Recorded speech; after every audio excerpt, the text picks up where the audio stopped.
नमस्कार दोस्तों, स्वागत है आपके अपने YouTube चैनल संस्कृत अड्डा पर। दोस्तों, आज की इस वीडियो में हम करेंगे संस्कृत प्रैक्टिस सेट से संबंधित महत्वपूर्ण क्वेश्चन को जो आपके आगे आने वाले एग्जाम के लिए महत्वपूर्ण रहेंगे।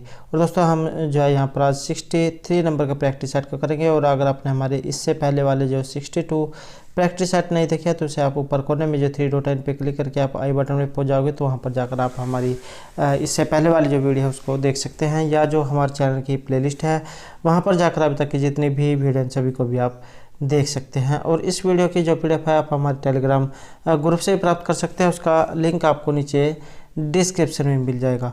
और दोस्तों, DT+P के द्वारा PGT जो मेल है इनके एडमिट कार्ड जारी कर दिए हैं। और अगर आपने अभी तक अपना एडमिट कार्ड नहीं देखा है तो इसके ऊपर हमारे द्वारा पहले वीडियो बना दी गई है, आप वहां जाकर सीधे अपने एडमिट कार्ड को निकाल सकते हैं और अपने एग्ज़ाम सेंटर को देख सकते हैं।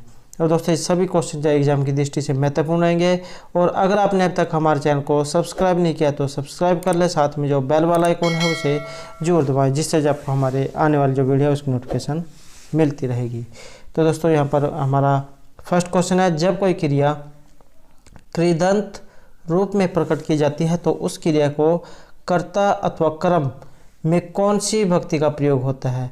तो कर्ता या कर्म में से इनमें से किस विभक्ति का प्रयोग होगा? तो इसके लिए षष्ठी विभक्ति संबंध कारक जो होता है इसका प्रयोग किया जाता है। कि एक सूत्र है कर्तृकर्मणो कृति ही। तो कृदंत के योग में कर्तृकारक तथा कर्म कारक में षष्ठी विभक्ति होती है। जैसे जगता है, कर्ता कृष्ण है, तो जगत के सृष्टिकर्ता भगवान कृष्ण हैं। क्वेश्चन है, जब कोई क्रिया कृदंत के रूप में प्रकट की जाती है तो उस क्रिया को कर्ता अथवा कर्म में कौन सी विभक्ति का प्रयोग होता है? जब कोई क्रिया कृदंत रूप में प्रकट की जाती है तो उस क्रिया को कर्ता अथवा कर्म में कौन सी विभक्ति का प्रयोग होता है? तो इसमें यहाँ पर जो है षष्ठी विभक्ति का प्रयोग होता है। नेक्स्ट क्वेश्चन रहेगा, क्रोध, द्रोह, ईर्ष्या, असूया ये धातुएं हैं। क्रोध, द्रोह, ईर्ष्या धातुओं तथा इनके समान अर्थ वाली धातुओं के योग में जिस पर क्रोध किया जाता है तो उसकी क्या संज्ञा होती है? तो संप्रदान संज्ञा उसकी होती है।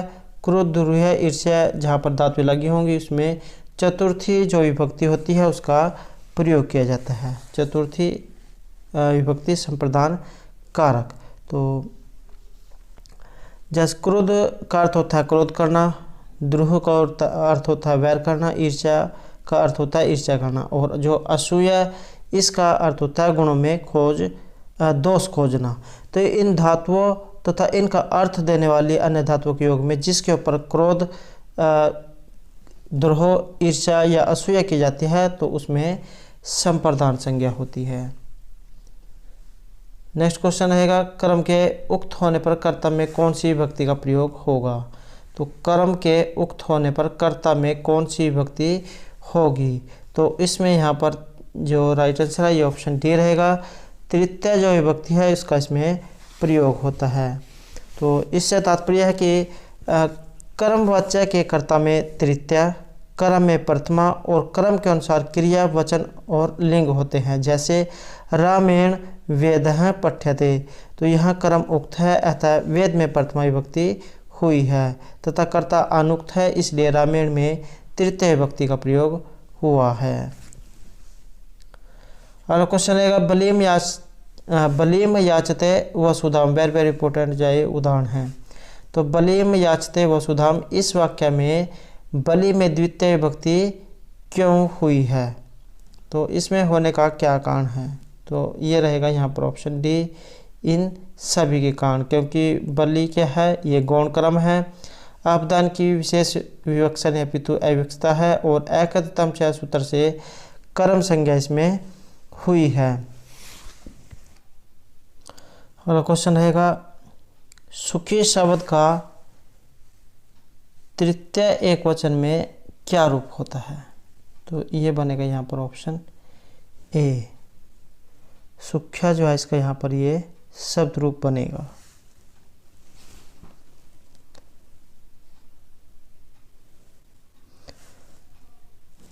और जो यहाँ पर दिया गया है ऑप्शन सी में ये बनेगा षष्ठी और पंचमी में।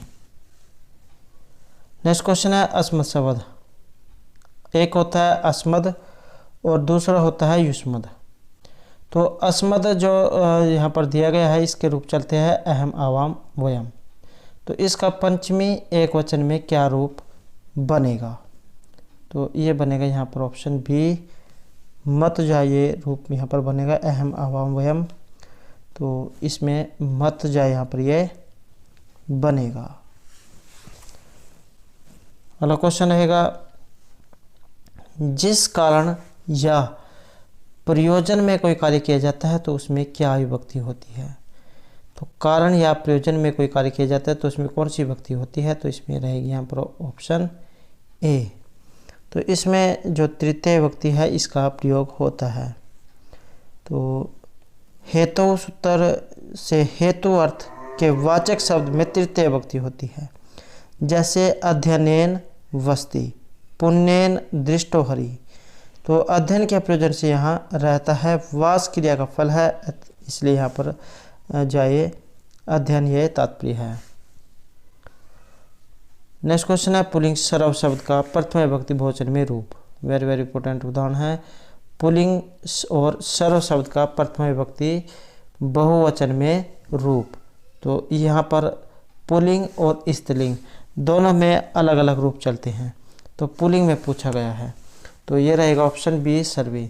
तो सर्व हैं सर्वो सर्वे, सर्वम सर्वो सर्वान, सर्वेण सर्वाभ्याम सर्वै, सर्वस्मै सर्वाभ्याम सर्वेभ्यः, सर्वस्मात् सर्वाभ्याम सर्वेभ्यः, सर्वस्य सर्वयोः सर्वेषां, सर्वस्मिन् सर्वयोः सर्वेषु।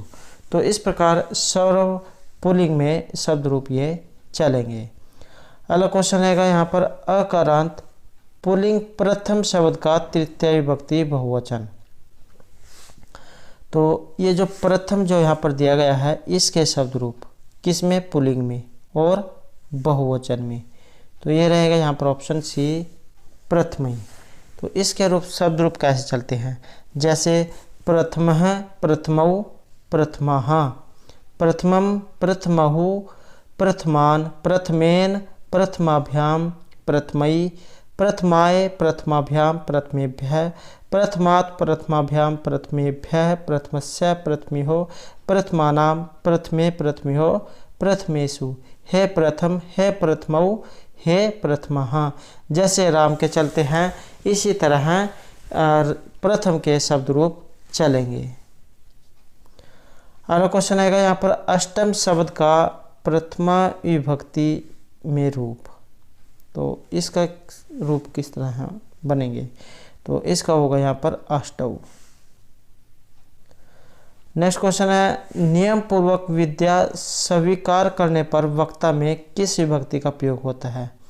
तो जहाँ पर नियम पूर्वक विद्या स्वीकार की जाती है तो उसमें पंचमी जो विभक्ति होती है इसका प्रयोग होता है।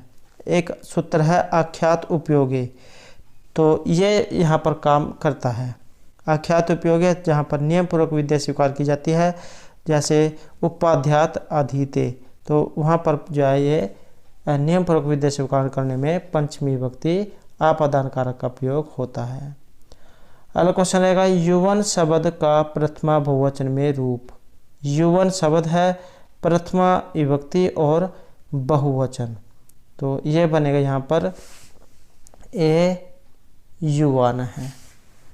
तो ये जो है यहाँ पर इसके रूप बनेंगे। और क्वेश्चन है, निमित्त शब्द का अर्थ रखने वाले शब्दों का प्रयोग होने पर सर्वनाम शब्द में किस विभक्ति का प्रयोग होता है? तो निमित्त शब्द का अर्थ रखने वाले शब्दों का प्रयोग होने पर सर्वनाम शब्द में किस विभक्ति का प्रयोग होता है?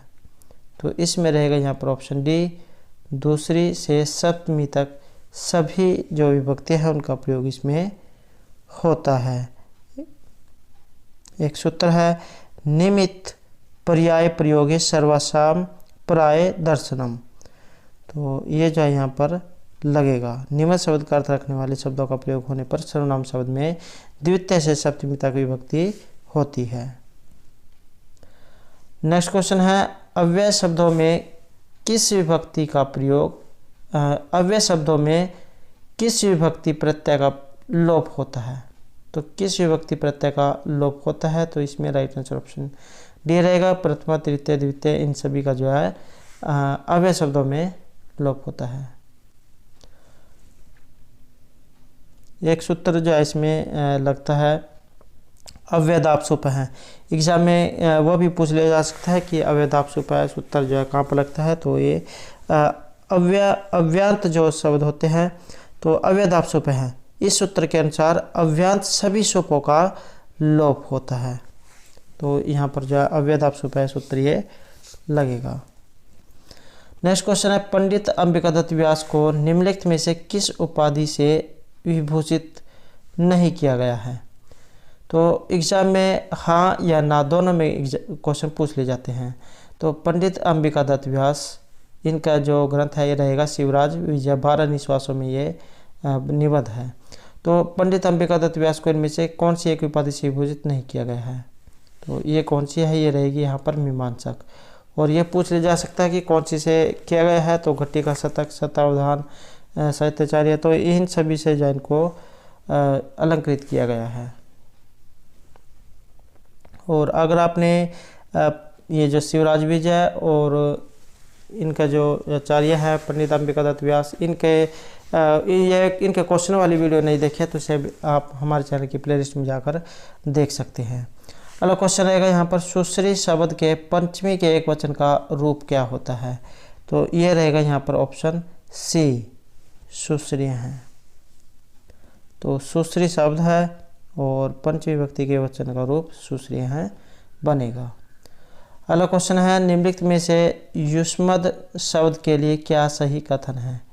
तो सबसे ऊपर अस्मद आया था जिसके रूप अहम आवाम व्यम चलते हैं, तो यहाँ पर युष्मद दिया गया है, तो इसके शब्द रूप तो हम युवाम यूएम चलते हैं।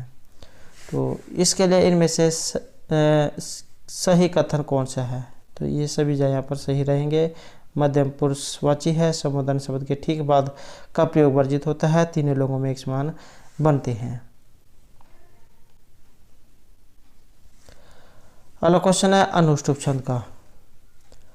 अनुष्टुप जो छंद है इसमें कितने अक्षर होते हैं।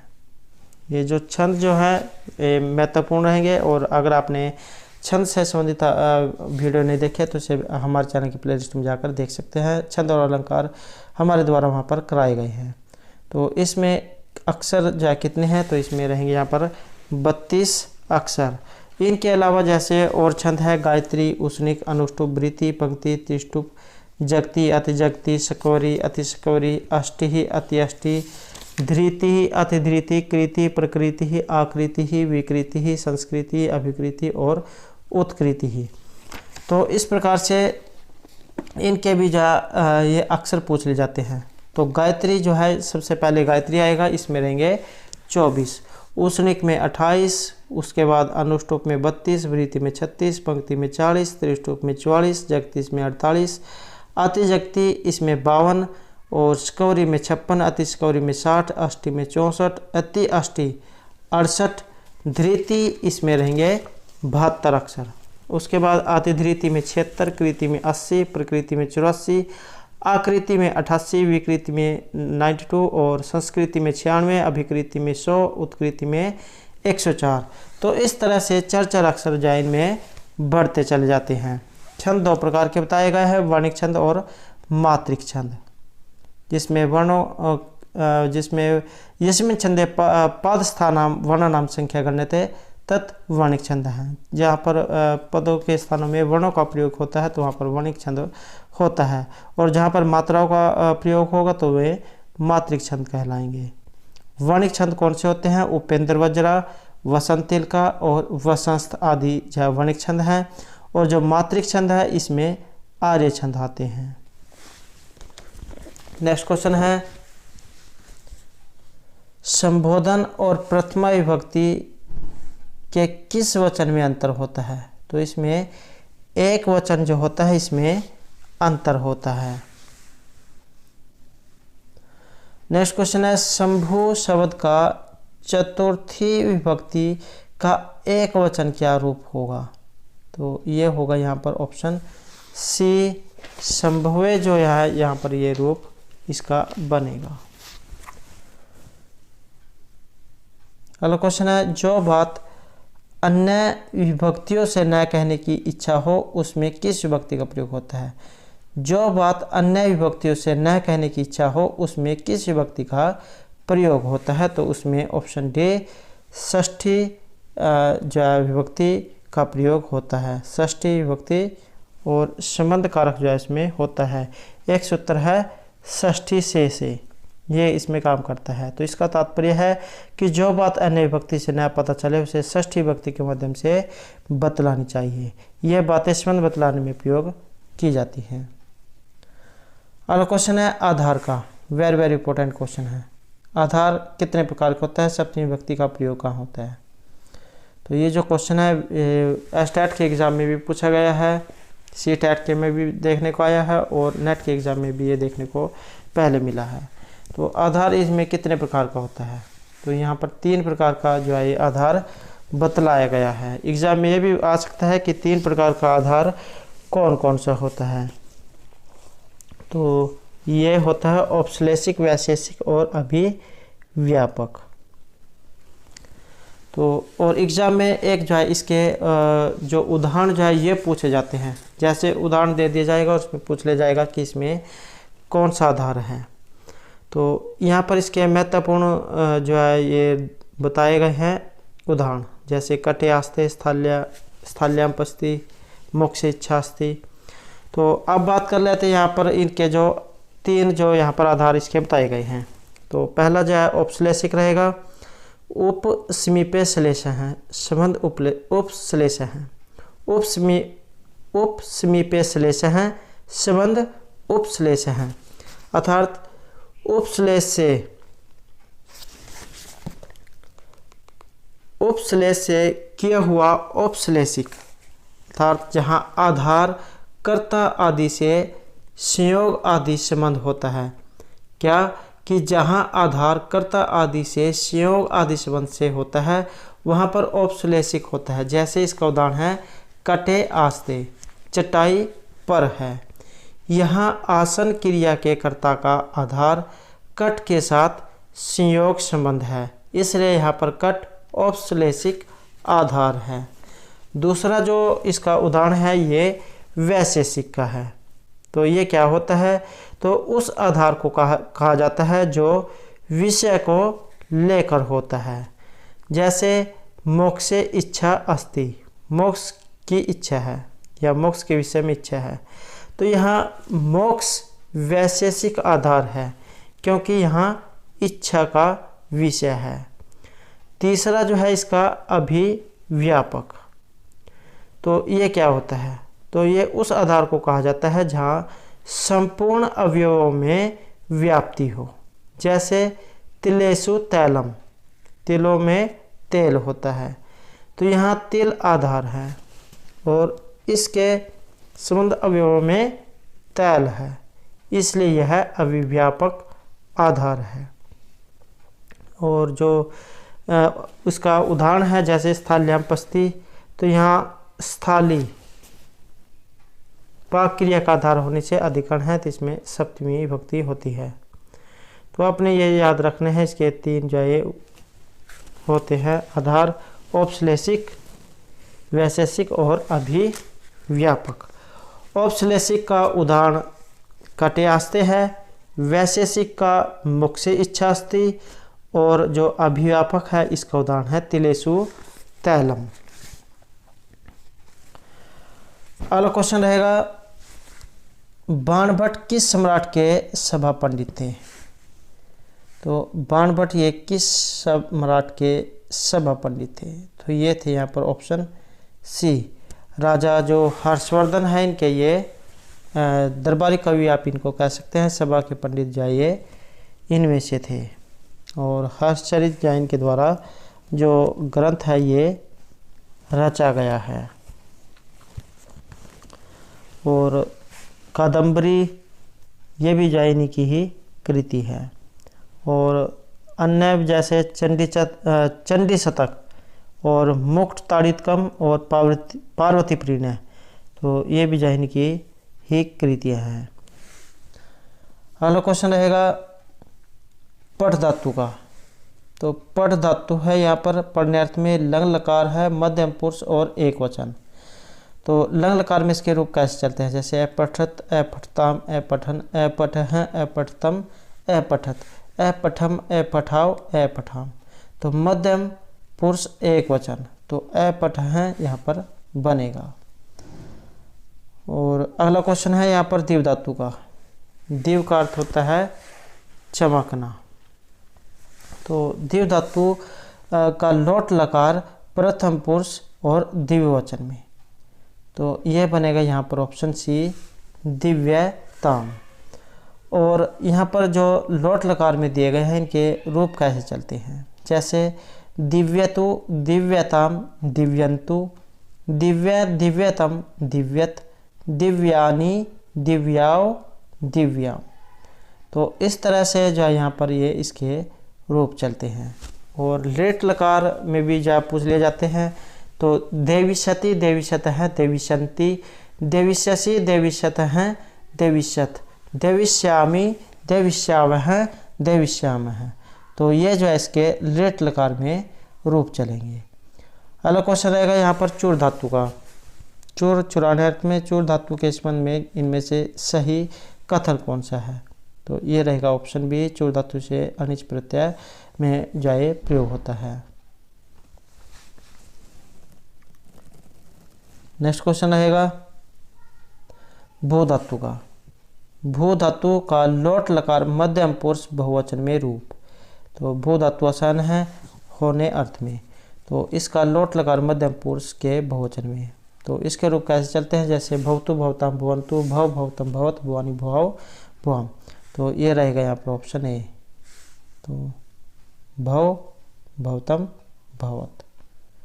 और एग्जाम में आपने यह ध्यान जरूर करना है कि जैसे किसके नीचे हलंत है और कोई किसके नीचे नहीं है।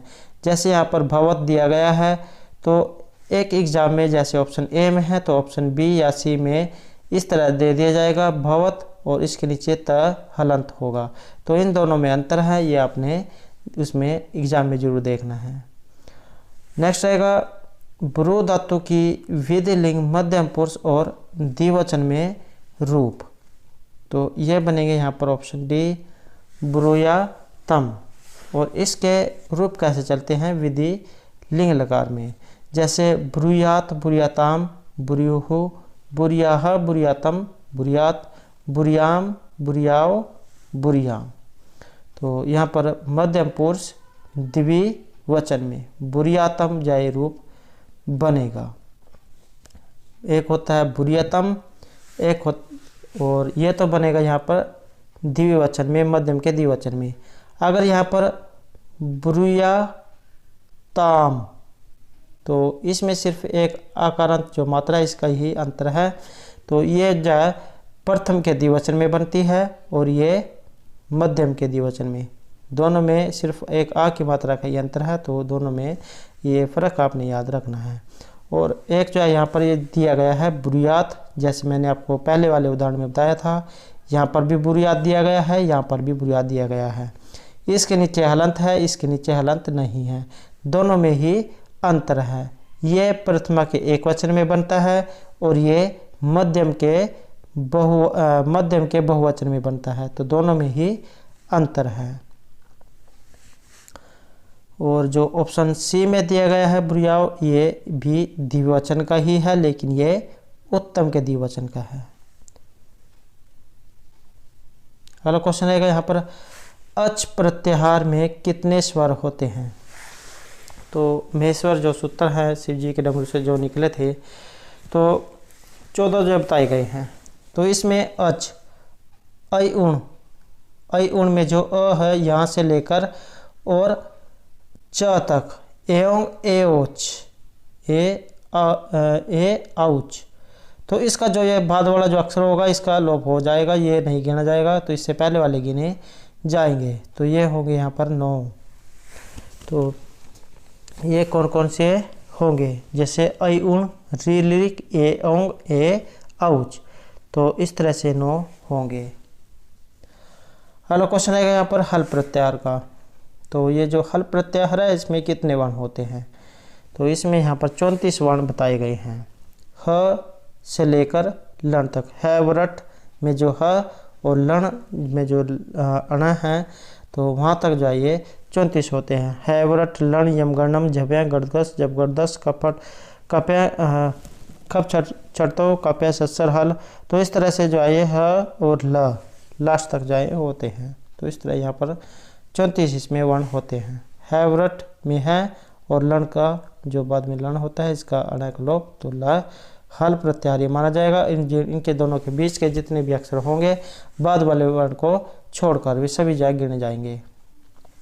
अगला क्वेश्चन है यहाँ पर क्रिया अकर्मक होती है जब, तो गलत विकल्प चुनिए। तो ये गलत इसमें रहेगा जब कर्म शब्दों से लिखा न हो। अगला क्वेश्चन है यहाँ पर निम्न लौकिक प्रयोगों में कौन सा अशुद्ध है, तो एक कथन अशुद्ध है, ये बताया गया है यहाँ पर ऑप्शन डी सत्यमेव जयते यहाँ पर गलत या इसमें बताया गया है।